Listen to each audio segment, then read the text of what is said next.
السلام عليكم، ازيكم عاملين ايه؟ النهارده هنزين مع بعض بيت شم النسيم بطريقه صحيه وسهله وبسيطه وغير مكلفه خالص.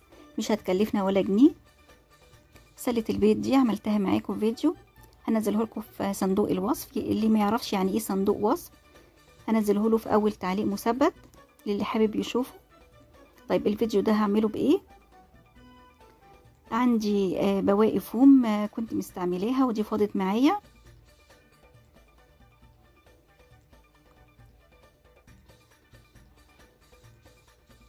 عندي كمان كيس لبن بخيره، ممكن استعمله على الناحيتين، الناحية الملونة او الناحية الفاضية. كيس الشاي ده برضو هستعمله على الناحيتين. ده تاج عيد ميلاد باظ عندي، الوانه عجبتني قوي، برضو هستعمله.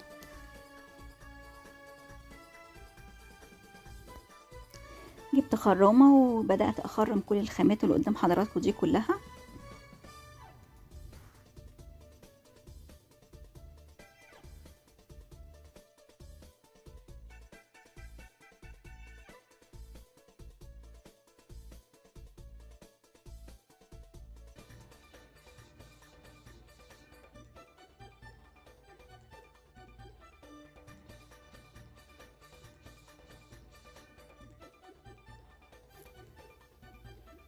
بعد ما خرمت الخامات كلها زي ما حضراتكم شايفين كده، دلوقتي هبتدي ازين البيض. كل واحدة بتفنن بالطريقة اللي تعجبها. البيضة دي هزينها على شكل ورد، وهثبته طبعا بالشمع. بما ان رمضان جاي مع الربيع، ممكن كمان تزيني البيضة وتعملي لها هلال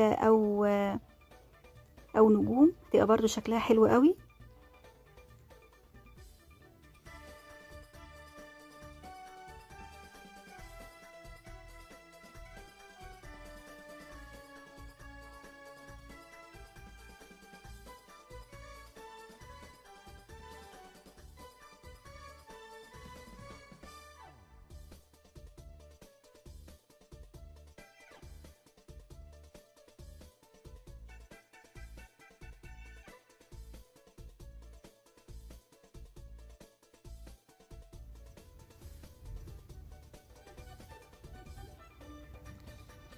هكملها كلها بنفس الشكل ده.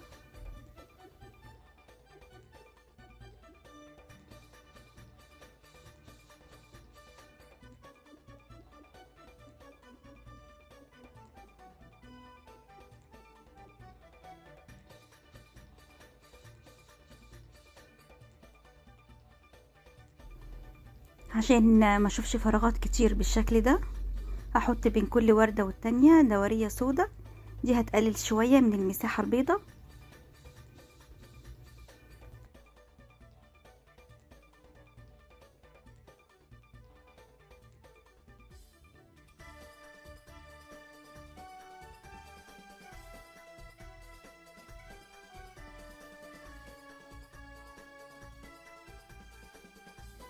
وده شكل الوردة بعد ما خلصت. يا رب يكون الشكل ده عجبكم، واذا عجبكم متنسوش تنزلوا تحطوا اللايك. وده شكل تاني.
ودي الاشكال كلها بعد ما خلصت.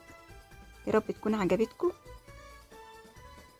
مش بس الخامات اللي انا اشتغلت بيها، ممكن تشتغلي بيها، ممكن تشتغلي باي خامة عندك، حتى لو كانت جلدة كراسة الوانها حلوة ممكن تخرميها برضو زي ما عملت كده وتشتغلي بيها. وفي كمان قطاعات دلوقتي بتدي بتعمل اشكال حلوة قوي، بتبقى سعرها رخيص. لو ما عندكيش القطاعات دي ممكن برضو بالخرامة عادي وتعملي دواير